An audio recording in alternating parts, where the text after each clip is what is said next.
Nuclear hot seat. What are those people thinking? Nuclear hot seat. What have those boys been drinking? Nuclear hot seat. The corium is sinking. Our time to act is shrinking, but our activists are linking. Nuclear hot seat. It's the bomb.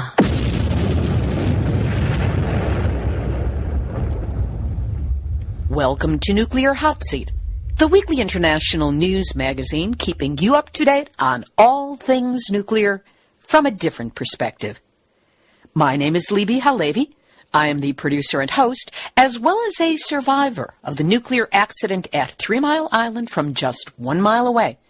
So I know what can happen when those nuclear so-called experts get it wrong. This week, we continue our coverage of the nuclear nightmare in North St. Louis with Karen Nickle. She is a longtime resident of the area and grew up next to Coldwater Creek, focus of a citizen-led epidemiological survey that has discovered elevated levels of cancer beyond anything that can be explained away.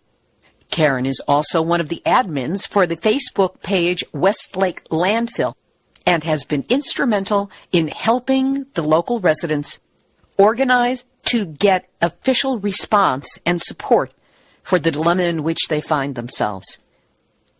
We will have that interview, plus our regular NUMNUTZ of the week, Nuclear Regulatory Commission duck and cover report, what to do to protect your car from radiation during the Radiation Awareness Protection Talk Awareness Minute, activist shout-out, and more nuclear information than Texas Governor Greg Abbott will allow into his state no matter what President Obama says. All of this and more coming up in just a few moments. Today is Tuesday, November 17, 2015, and here is the week's nuclear news from our perspective. Lots of action in the United States this week, as in New York State, the Andrew Cuomo administration has denied critical certification at Indian Point Nuclear Power Plant. Citing numerous environmental and public safety concerns, the New York Department of State has filed an objection to Entergy's request for a coastal consistency determination for the Indian Point Nuclear Power Plant. The objection has the potential to knock Entergy's request for a 20-year extension of its operating license for the plant's Unit 2 and Unit 3 reactors and require the closure of Indian Point as soon as next year, 2016. From your mouth to somebody's ears. In its objection, Governor Cuomo's administration highlighted many concerns over Indian Point, including the facility's massive intake of 2.5 billion gallons of water a day for cooling, which heats the nearby river and kills aquatic life. A dubious history of operational accidents, including transformer explosions and other component malfunctions. The nuclear power facility's location near 2 active seismic faults, to say nothing of the fact that it's only 35 miles from Midtown Manhattan. Risks of catastrophic events due to flooding and sea level rise. Risks regarding the storage of on-site nuclear waste in overly densely packed spent fuel pools.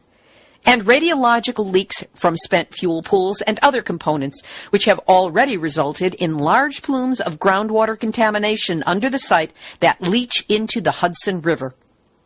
Shut down Indian Point now. Put it and us out of our misery. In Los Angeles, a report from NBC4 News revealed that tens of thousands of children who attended a popular camp in the hills northwest of Los Angeles over the last 65 years may have been exposed to radioactive waste and toxic chemicals from a former nuclear and rocket testing facility right next door, the infamous Santa Susana Field Lab. The Brandeis Bardeen Institute sits on a 2,800-acre site next to Simi Valley. It is a world-famous center for Jewish learning and runs Camp Alonim for kids and teens and hosts retreats for college students and adults on the site. But it is just over the hill from the former Santa Susana Field Lab, where for years barrels of radioactive waste were buried in a pit right above the Brandeis property, and that radioactive smoke often blew towards the camp. The radioactive nature and risks of their neighbor to the south were kept from administrators and staff at Brandeis Bardeen. They were constantly assured that they were safe. But the NBC4 team located a 1997 report done by a scientist, Joel Sain, who had worked for Brandeis for years to monitor contamination on the land. In this report, Sain wrote that after reviewing studies of Brandeis, in his opinion, quote, Brandeis property is contaminated with radiological and chemical contaminants. Contaminated groundwater is moving towards the center of the Brandeis property, and some of this water is contaminated with tritium, strontium 90, and dioxins. Among those accused of covering up the information of the danger was past chairman of the board, Judge Joseph Wapner, of TV's People's Court. And now it's time for the Nuclear Regulatory Commission, Duck! And cover report. The NRC has revealed that during April's refueling at Pilgrim Nuclear Power Station, 10 contracted workers entered the main condenser of the reactor to deal with a faulty gasket without wearing proper protective gear.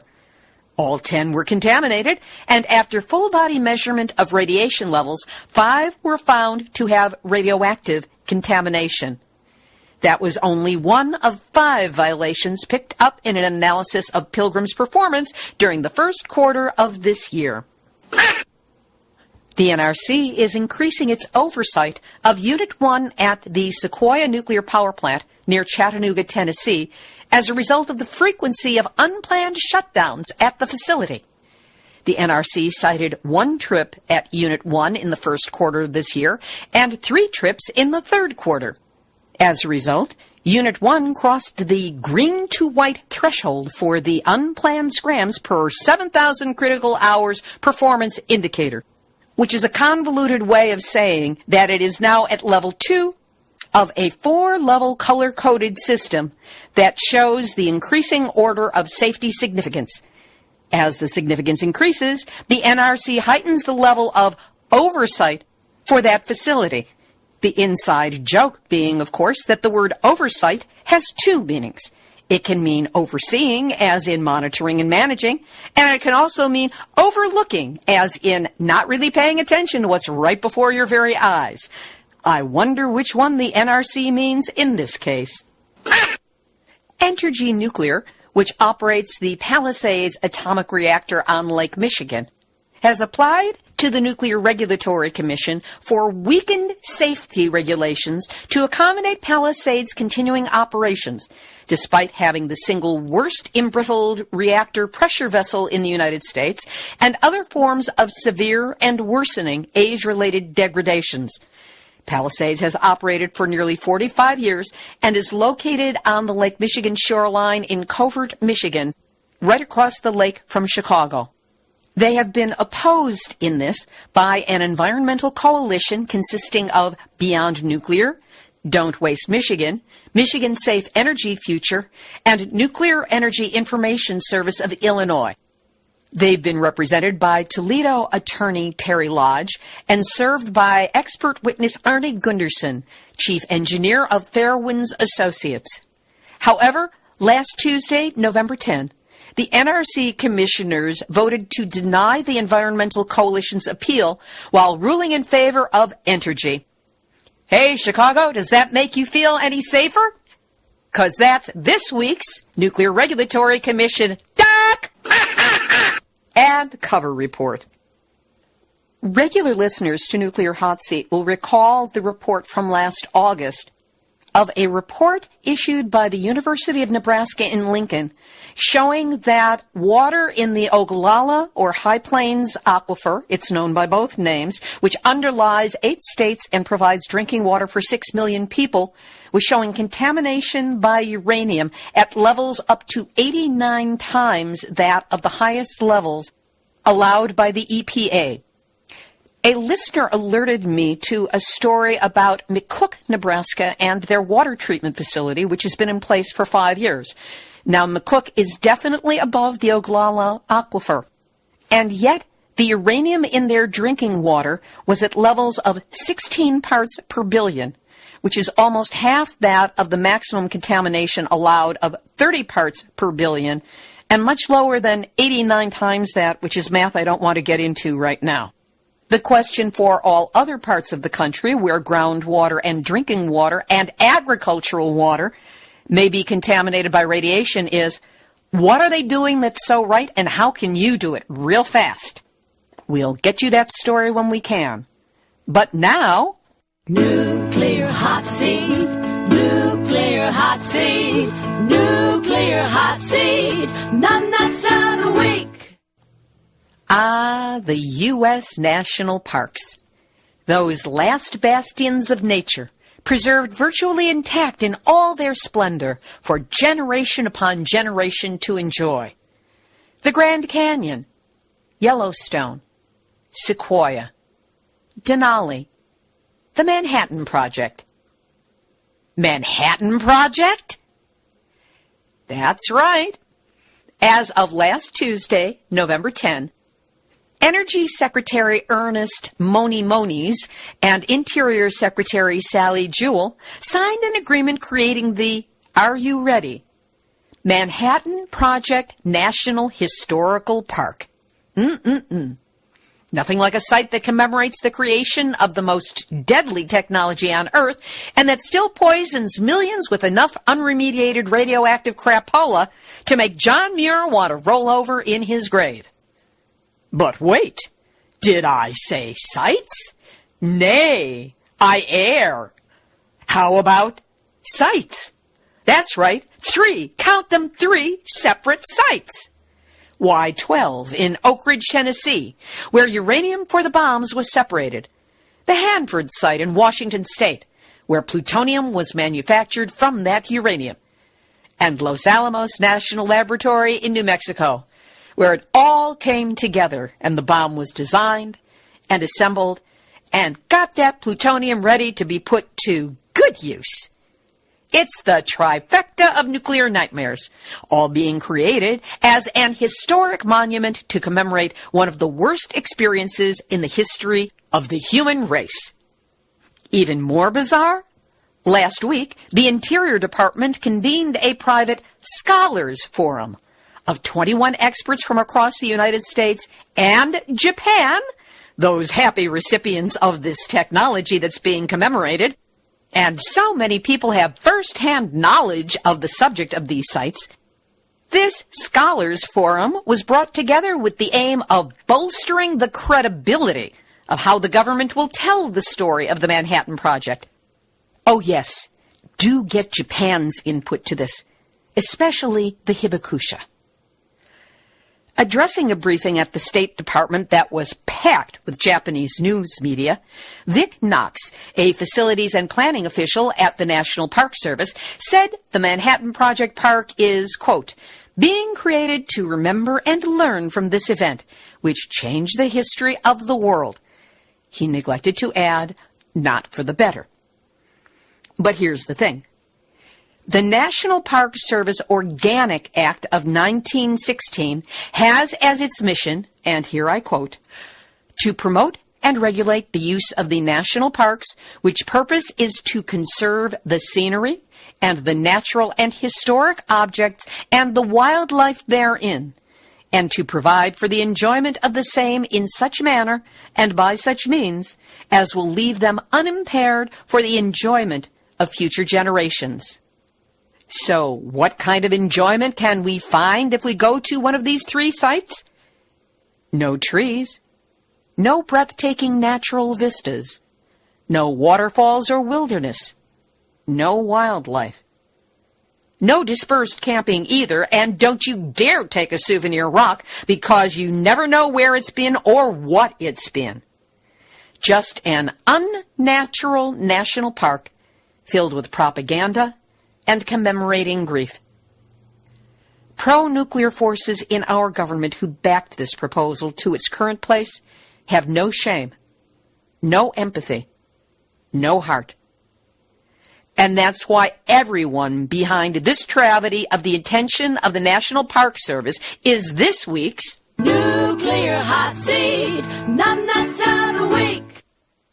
On up to Canada, where Ontario Power Generation wants to build a nuclear waste dump less than 1 mile from the shores of Lake Huron. That deal was a slam dunk under previous Prime Minister Stephen Harper, but since the election of the new Canadian Prime Minister, Justin Trudeau, hope has risen that this exercise in nuclear insanity can be stopped. Now, Michigan's 2 U.S. senators and 10 of its 14 U.S. representatives have wasted no time in signing a letter to Prime Minister Trudeau, urging his government to deny the necessary permits that would allow this travesty to take place. Footnote to history, the 4 representatives who did not sign on are all Republicans. As regards the United Nations Conference of Parties, or COP21 climate conference, which is still scheduled to take place next month in Paris, though under some diminished circumstances, a press release that just went out lists top climate scientists, Dr. James Hansen, Dr. Tom Wigley, Dr. Ken Calderia, and Dr. Carrie Emanuel as scheduling a press conference. The problem? A major part of what they're going to be speaking of is to advocate for increased use of nuclear power. While these scientists are appropriately respected for their climate science work, it is clear that they are poorly informed on nuclear power and energy issues and have paid absolutely no attention to the deadly radioactive waste that is left behind when nuclear facilities split the atom to generate heat, to boil water, to make steam, to make energy. That's what it does, folks. That's it.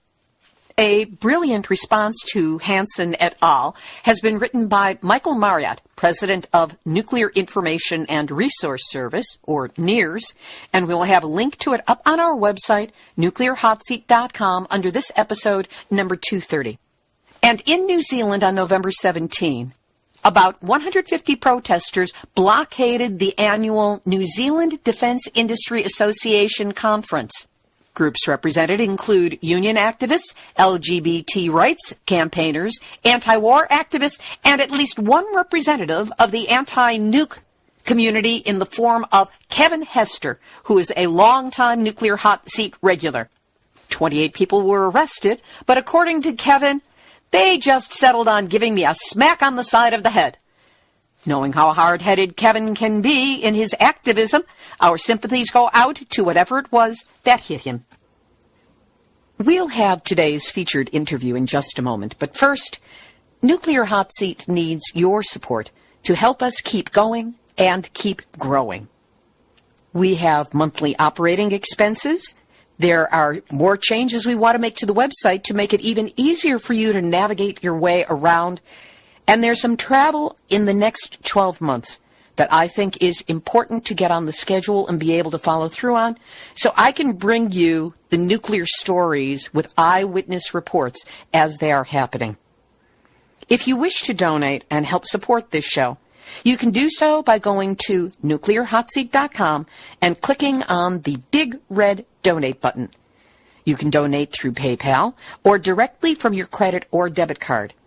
And if you prefer not to donate online, and I know who you are, email info@nuclearhotseat.com for a snail mail address where you can send your donation the old-fashioned way.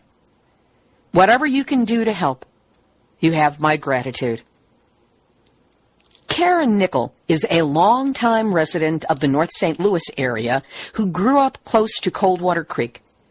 Since 2012, she has been involved in fighting for appropriate action to be taken to clean up the Westlake landfill with its Manhattan Project-era nuclear waste and the radioactively contaminated areas adjacent to Coldwater Creek. Along with Dawn Chapman, who was interviewed on Nuclear Hot Seat number 227 3 weeks ago, Karen is the admin of the very informative and extremely well-run Westlake landfill page on Facebook. Karen Nickle, Thank you so much for being my guest this week on Nuclear Hot Seat. Thank you, Libbe. I'm so glad you called and so glad we could have this time to talk about this. Let's get started with what area of North St. Louis you live in now and how long you have lived in that area. For the past 20-plus years, I've lived in the Maryland Heights area. I'm about 1.8 miles away from the Westlake landfill. And I understand that you grew up in that area as well. I actually grew up in the part of North County in Hazelwood, which is about 3 or 4 miles from where I am located right now. I grew up close to Coldwater Creek. Explain to people the connection between what we've been hearing about the Westlake landfill and Coldwater Creek. There's a lot of leftover nuclear weapons waste from the Manhattan Project era that St. Louis played a role in processing the uranium for the first atomic bomb. And so the leftover waste from the making of, the processing of the uranium for the bomb has been scattered all over St. Louis through the years.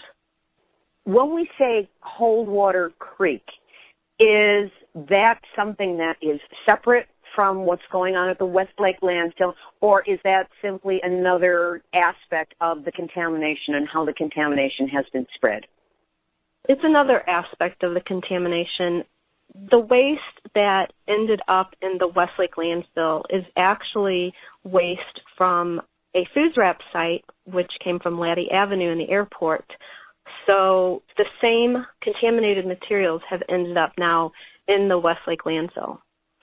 How much did you or your family know about this radioactive waste as you were growing up? My parents had no clue.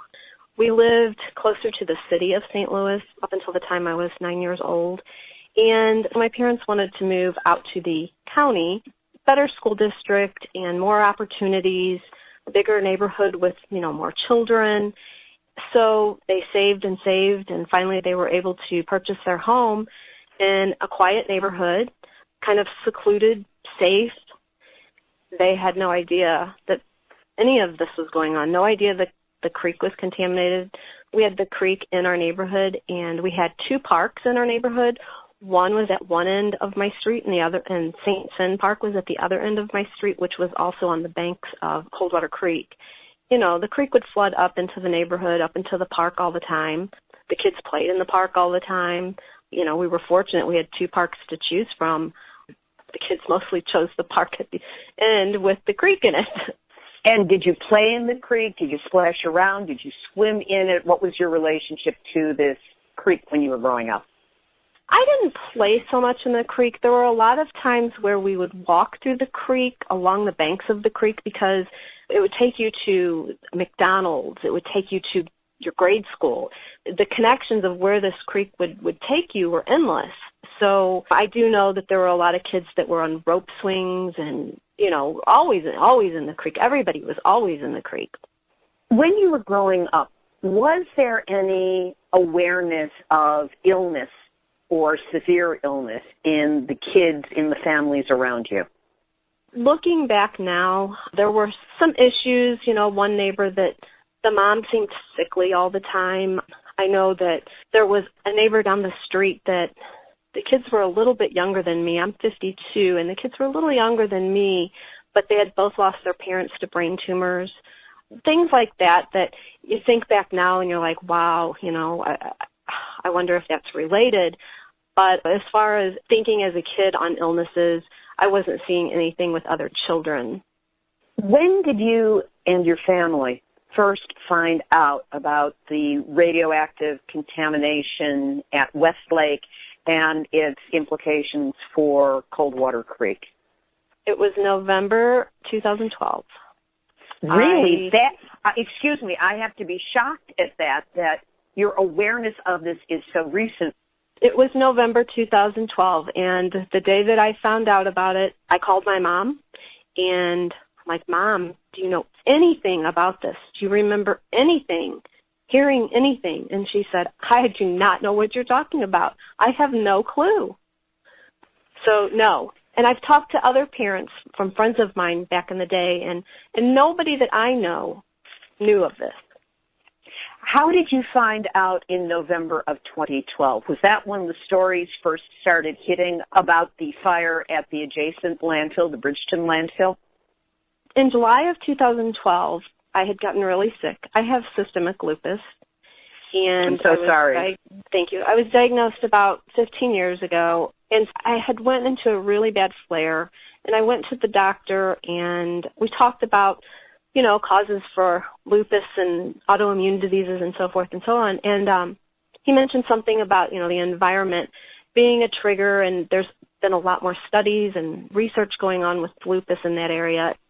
My husband and I went home, and my husband said, that thing about Coldwater Creek was on the news. This was July 2012. I think it was February 2012. We had seen some little clip, a creek that was contaminated. And he said, isn't that the creek that was by your house? And I said, well, yeah, and he said, maybe we ought to look into that. So we did some research, and we found the Coldwater Creek Just the Facts Facebook page, and I reached out to Janelle Wright.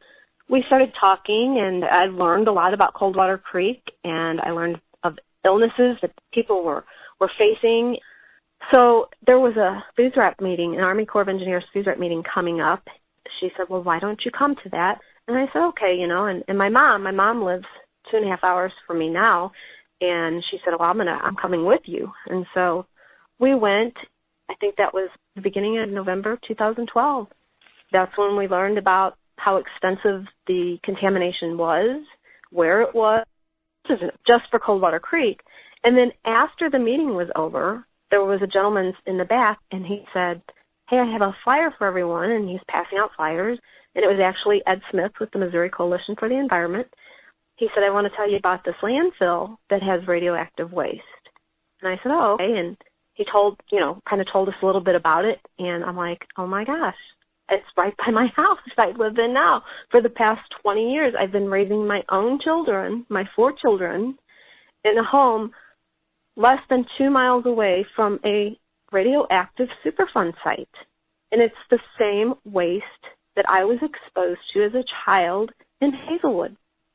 How did this hit you, and what was your response upon learning this information? Overwhelmed. I think that's the best word to describe it. Just devastated. I was so sad and so upset and so shattered because I thought, this isn't really happening. They wouldn't let that happen. No one would do that to someone, And so it has robbed me of all of the innocence I have or had. It's robbed me of my childhood memories. A lot of times you think, man, I wish I could go back to being a kid. Life was so easy and stress-free and no worries. And all of those thoughts for me are now filled with, I was being poisoned. My brother and sister were being poisoned. All of those days that we spent out in our swimming pool, or all of those times that the whole family would go to the park. I played softball since I can remember, since I was 4 years old, I guess. I lived my life on the softball field at the park. I played softball at the Berkeley Corey League field that has been shut down and remediated, or in the process of being remediated. It felt like everywhere that I went, I was touched by this exposure and contamination of some way. And on top of that, I was sick, and I was going through a really bad time with my illness. It was disbelief. I couldn't believe that would happen, that my parents didn't know. My mom feels guilty. The emotions are all over the place, and they still are. When we talk to new people about, what's going on in St. Louis and stuff, and you can just see in their eyes that, first of all, just can't believe it. Second of all, that those people are going to face all of these emotions that I know for a fact have been facing for the past 3 years now. I'm afraid to open my mouth to ask someone how they're doing, because ultimately, at the end of the conversation, something or someone has been touched by this. It's gotten to the point now where I don't even go on my alumni Facebook page, because every time I do, someone's passing away, or someone's really sick, or their parents have passed away, or a sibling. It's terrible. I'm trying to be professional about this, but I was at 3 Mile Island, and many of the emotions that you are mentioning, I have familiarity with, especially the sense of betrayal by the government. Mm-hmm. But let's keep this moving forward. How and why did you become an activist on this? Well, first of all, I feel like I had no choice but to take up the issue because living in close proximity of Westlake Landfill and knowing what's going on there with the underground fire, knowing that it sits in the Missouri floodplain in Tornado Alley on an earthquake zone, all of the odds are stacked against this issue even before the fire came along. So knowing what I know, I felt that I had to do whatever I could to protect my kids.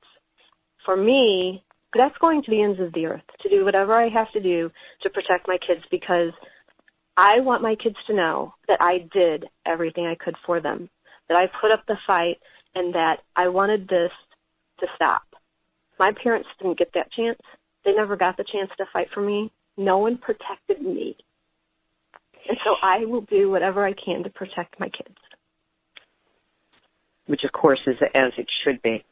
Now, there was a social media-based study, epidemiological study, or at least outreach, to find out whether people had cancer or other illnesses. I believe it was done through a SurveyMonkey platform. Were you involved in creating that and coming up with the idea for it? Was this something that already existed? How did this come to be? I did not create that. There were some other mothers that had found that there were a lot of illnesses within their high school, their alumni. They took it upon themselves to reach out, and they created the SurveyMonkey. They've done an excellent job in the outreach, getting people to fill this survey out and getting this information out to the public. Tell people the broad strokes of what has been discovered by this citizen activist survey going out to try and find out about illnesses in the area. We have found that there's cancers, very rare cancers, in much of North County, mostly surrounding the creek area, but you didn't have to be on the creek to be exposed. Illnesses are showing up in other places. We're seeing cancers, autoimmune diseases, infertility, birth defects, appendix cancers. I don't even know, I think they're up to 40 plus that they have had self-reported appendix cancers, where you would expect to see a very small amount, 12, I think, in the whole country. You know, it's these rare cancers and these chronic illnesses that are showing up. In the zip code that I am in, there's a 302% increase in brain cancers in children under the age of 17. And that was a study that was done, included with the information that was submitted off the health survey, the SurveyMonkey. But it was also for a very short time, I think from like 2006 to 2011. That I do know for sure because I know that that's an area surrounding Westlake. With the information, this horrifying information that has been compiled by the online surveys and the mothers, this is being put together by mothers, what has been done with that information and how much has it impressed the authorities or moved them into actually taking action on it? With the information that the moms had collected, they were able to present that to the Missouri Department of Health and Senior Services. From that information, they decided, okay, well, we'll take a look at it. And their preliminary studies, they did find that there were increased rates of certain cancers. So from that, they are working on a cohort study to be done. That's in the works. That's in the process through St. Louis County. What has been the impact in terms of government officials, not necessarily in the health realm, but the politicians and also the mainstream media in St. Louis to this horrifying set of statistics and information that has been put together? The media in St. Louis is covering the story. But the problem that we're seeing is it may be in the news, but it's always followed up. The story will be followed up with a quote from Republic Services. You know, it's not been as well received as we would have liked it to have been, but we are seeing international media and some national media now. I know it doesn't make sense that it's kind of a joke with some people. The next municipality over has no clue what's going on, but they know in Japan. You know, so that so often is the way that it works because there are local issues such as jobs and people's reputations and cash. Usually it's financially based. They don't want to lose the jobs. They don't want to lose the money. They don't want to be the politician who pulls the plug on the people who hold the purse string. And the same with the media. We never know who owns the media, and they're under certain strictures that they have to present a balanced, quote-unquote, view, even if the balance is completely unfair to the fact of the issue that is being raised. Right. And you asked about the elected officials and where that stands. You know, we're hearing a lot of talk and not much action.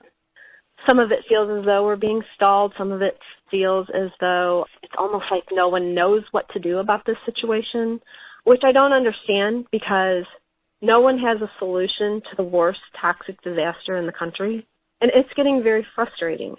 You know, no one knows where all the radioactive waste is. No one knows what will happen when fire meets the waste. No one even knows the location of the distance between the fire and the waste. You know, the moms have been working so hard. I can remember when Dawn and I would be on the living room floor charting fire data because these agencies weren't talking to each other. We have worked so hard on educating elected officials. We've been to their offices. We've educated their staff. We've educated them personally. And, you know, the response is still, well, we're working on it. We're working on it. We're wanting action. You know, we're done hearing the words. We need action. What kind of action would you like to see take place? I would like to see, first of all, the Environmental Protection Agency removed from any authority making decisions in this site. And why is that? Because right now, everything that goes on at the Westlake landfill site is done through Republic Services. All of the scientists, all of the data, everything is compiled by Republic Services and done by Republic Services. The EPA has never sunk a shovel in this landfill. They are the babysitting service of Republic Services. So we want the Army Corps of Engineers Food Rep program, which was specifically designed to clean up Manhattan waste. They are also the ones cleaning up all of the other sites in St. Louis. We want them to be there so that they can make all of the decisions, do their own science work, be the independent to come in and make decisions, not a private company, not the polluter, not the one that's poisoning this community. They should not have the right to be submitting data and making decisions on what's going on. And the EPA, you're saying, is not having any significant impact on Republic? No, they haven't.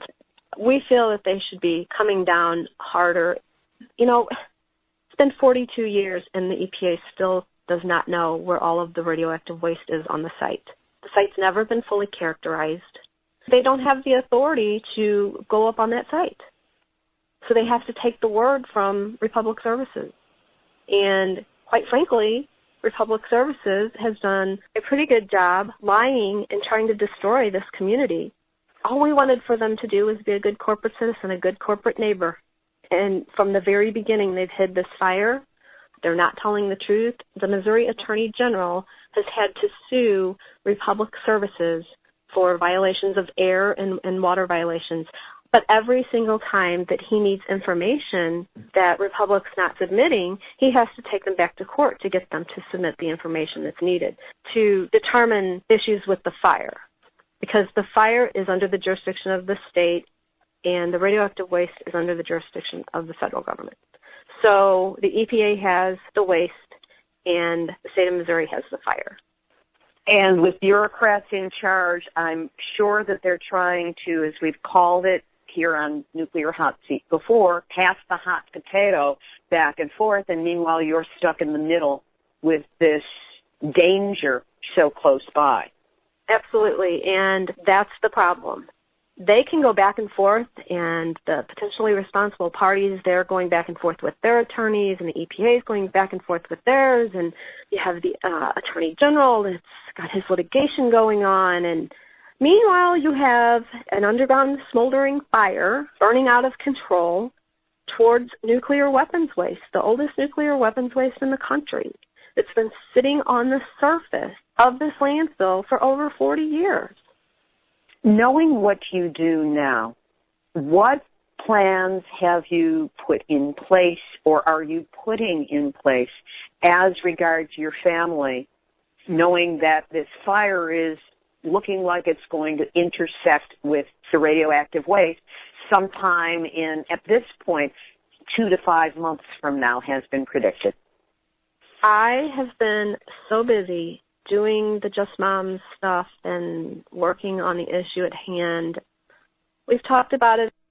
I have a 14-year-old daughter that's still at home, and, you know, we've gone over what she needs to do at school, and luckily for me, she's very well versed in this, and she makes sure that her teachers know, and she has a pretty good voice.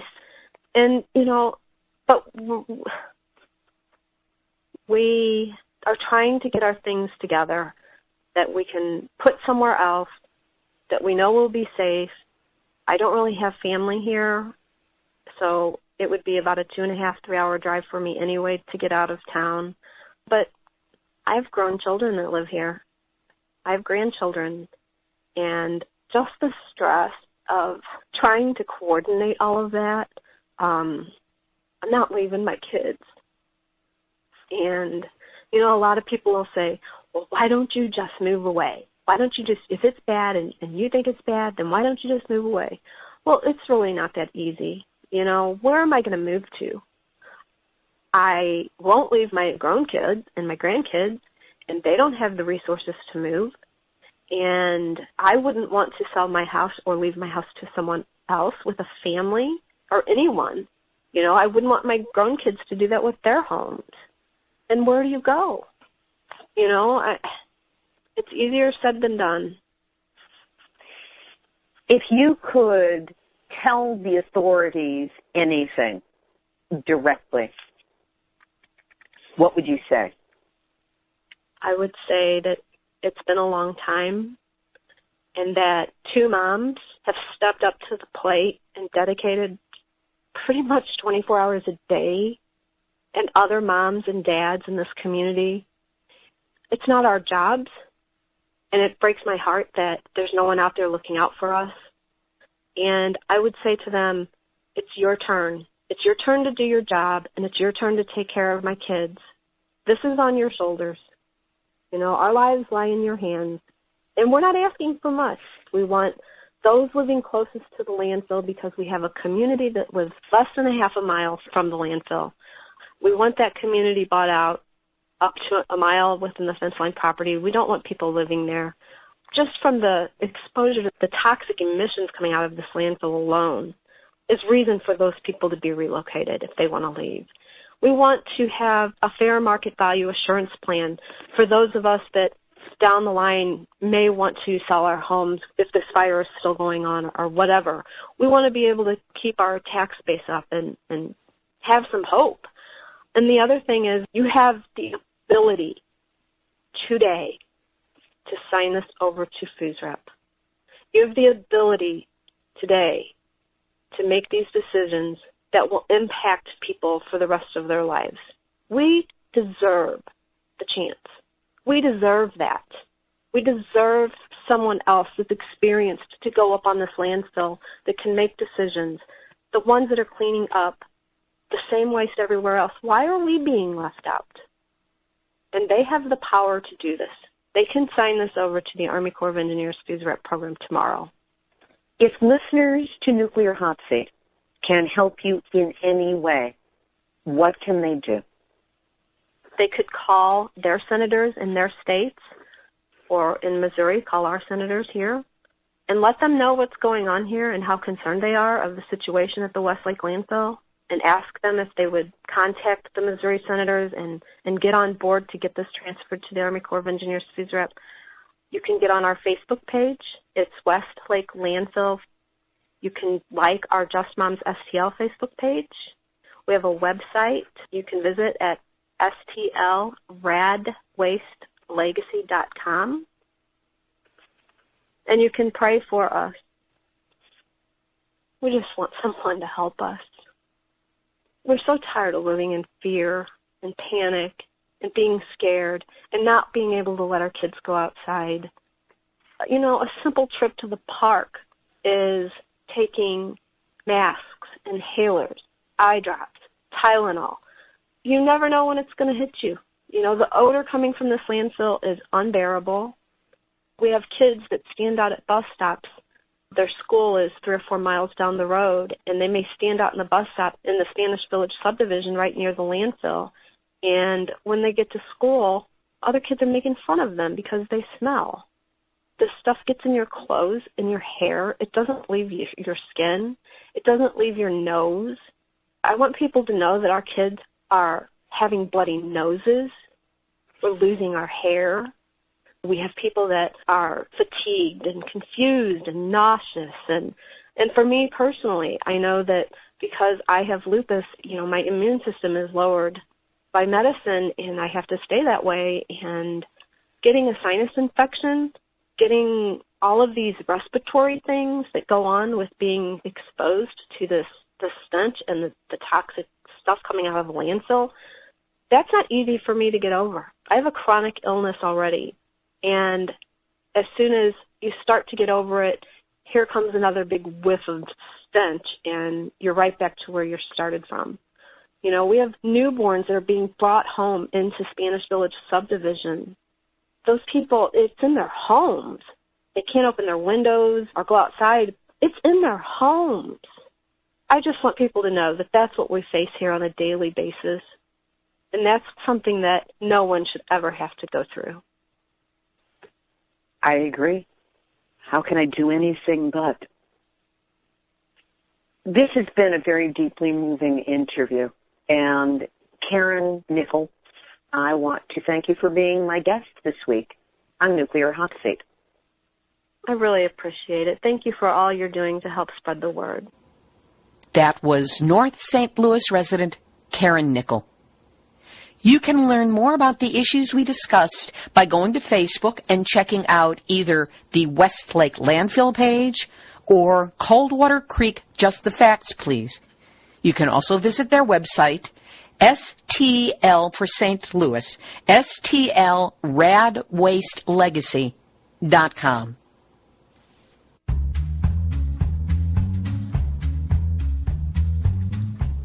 Here's this week's radiation safeguarding tip from WRAPT, Radiation Awareness Protection Talk.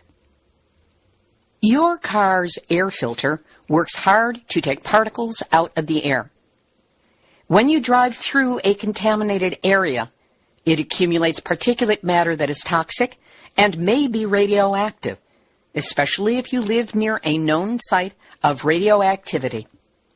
That's why it's important that when you get your oil changed, you change the air filter too. Best that you carry around as little toxic or radioactive contamination as you can, and certainly not in a form that can be recirculated back into your car if it isn't cleaned out. Want more information on best practices to help safeguard from radiation? Radiation Awareness Protection Talk, or WRAPT, is a 6-audio series on best possible practices for safeguarding health against the ravages of nuclear radiation. It was put together by myself and certified nutrition educator Kimberly Roberson. WRAPT is an extensive compilation of vetted, footnoted, verifiable information on how to best take care of yourself and your loved ones when facing a nuclear crisis. To learn more, go to raptawareness.com. That's R-A-P like Peter, T like Tom, awareness.com. That's where you can purchase the program, and we also have a free report available for you there. When you sign up for the free report, You will also be on our email list to receive any updates that we find about what's happening to our water, our air, and our food. WrappedAwareness.com.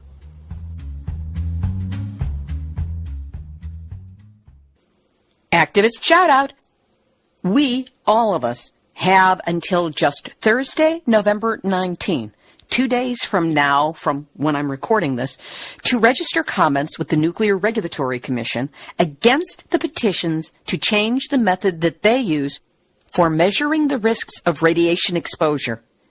There is a proposal to turn away, shut down, stop using the long-established linear no-threshold model, the scientific gold standard with footnotes to match, that states that no exposure to radiation is safe. It is all cumulative, and multiple small doses can equal a large dose in terms of the damage that it does to our bodies. Against this, the petitions at the NRC right now are proposing the radiation-denying hoax propaganda of hormesis, which I like to call, horeusis, if you believe in this, that says that a little radiation is good for you, without defining what that little represents and what it does. Isn't this the kind of quackery that the FDA was formed to get rid of in patent medicines? Be that as it may, this switch would be devastating to all future understanding of radiation risk and the damage it does to our body, and that's why the pro-nuclear forces are pushing so hard for it. What we need are your comments. Yes, you. If you're listening to this and we haven't passed midnight on November 19, 2015, you are a person we need to make a comment, even if you live outside the United States. Now, we will have a link to the Federal Register notice on our website, nuclearhotseat.com, under this episode, number 230. The comment period was originally supposed to be over in September and was extended, and this site may still say that the period has been closed as of September, but it's not. It's good until November 19. To email your comments, you can send it to rulemaking.comments@nrc.gov. If you do it that way, you should receive an automatic email reply confirming receipt, and if you don't, contact the NRC directly at 301-415-1677. I guess I should have told you to have something to take notes with, but hey, this is a podcast. You can always rewind and listen to it again and stop it where you need to. If you want to fax, we're getting older in our technology here, but if you want to fax your comments, send them to Secretary, U.S. Nuclear Regulatory Commission, and that number is 301-415-1101. And if you want to do it the really old-fashioned way by snail mail, I'm afraid we don't have Paul Revere or the Pony Express available right now, but you can mail comments to Secretary, U.S. Nuclear Regulatory Commission, Washington, D.C., 20555-0001. And you should have on the outside, attention, rulemakings, and adjudication staff. If you need information on what to say, Mary Olson of Nuclear Information and Resource Service, NIRS, who was also our guest on last week's show, has a comment kit available. You can get your very own copy by sending an email to MaryO@NIRS, N like Nancy, I-R, S like Sam.org. Mary has provided some great blocks of text that you can remodel into your own unique comment letter, or just let it stand as is. And if you haven't made your comments already, please do so now. Here's today's final thought. Right now, there's a bit of a controversy in our community over a particular individual who shall remain nameless, who calls himself an anti-nuclear activist and just got arrested for making death threats against several scientists. Now there's a hue and cry that he's somehow being persecuted because of his anti-nuclear stance, that it's wrong that he's being forced to take down his threatening YouTube videos, and that we all need to donate to his defense fund. horse-pucky. I won't go into the complaints that others have made about this individual and his actions over the past few years. I'll just state for the record that, in my humble opinion, bad behavior is bad behavior. No one can convince me that threatening people in any way, let alone death threats, is appropriate among or between rational human beings, no matter what justification may be given. You know, if you jump up and down waving a red flag in the face of a bull, you don't get to complain when he turns on you and gores you. That's just the nature of the beast. So it is with making threats against the life of another human being. It's illegal, and the authorities who have the power to do so will notice and respond. That's what they did. No surprise there. And that's what this is about, not nukes. To be honest, I believe the authorities, who are not from the United States, have responded with remarkable restraint, given how they might have overreacted. Look, every movement attracts its fringe personalities of variable intelligence and or stability, who think that by calling something activism, it's an excuse for acting badly based on their unresolved childhood issues. But it's not. Nothing excuses that behavior. If Charles Manson came out against nuclear, I still wouldn't let him off the hook for slaughtering actress Sharon Tate and all those others. This is not an issue for the honorable, robust, and growing international movement against all things nuclear to waste any further time or attention on. We've got much bigger fish to fry. So, calling all anti-nuclear activists, stand down from giving even one nano more of your attention and your energy to this. Carry on with all your good, solid work, and know that this is both my first and last acknowledgement of this non-nuclear issue. This has been Nuclear Hot Seat for Tuesday, November 17, 2015. Material for this week's program has been researched and compiled from ENEnews.com, LATimes.com, McCookGazette.com, EcoWatch.com, NBCLosAngeles.com, CapeCodTimes.com, PBS.org, Fukushima-Diary.com, and our friend Iori Mochizuki, VoiceNews.com, Hosted.VerticalResponse.com, OddlyHistorical.com, BoingBoing.net, and the genuine activists of the Nuclear Hot Seat community on Facebook, which you are all invited to like. My thanks to Sean Arklight, Jim Torson, and Tom Prettyman for the stories they made me aware of. And Kevin Hester, go take some aspirin, put up your feet, and get some rest. You deserve it.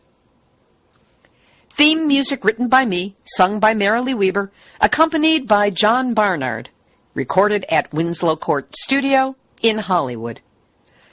Nuclear Hot Seat is syndicated by UCY.TV and on StewWebRadioNetwork.com, which is formerly Veterans Truth Network. The show is also available on iTunes under podcasts.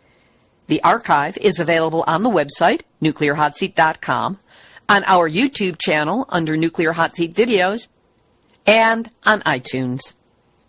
Nuclear Hot Seat is the activist voice on nuclear issues, so if you have a story lead, a hot tip, or a suggestion of someone to interview, send an email to info@nuclearhotseat.com. We are copyright 2015, Libbe HaLevy and Heartistry Communications. All rights reserved, but fair use allowed as long as proper attribution is provided. That's the name of the show, my name, and our website. This is Libbe HaLevy of Heartistry Communications, the heart of the art of communicating, reminding you that we have all had our nuclear wake-up call. Now don't go back to sleep, because we are all in the nuclear hot seat. Nuclear hot seat. What are those people thinking? Nuclear hot seat. What have those boys been drinking? Nuclear hot seat. The corium is sinking. Our time to is shrinking, but the activists are linking.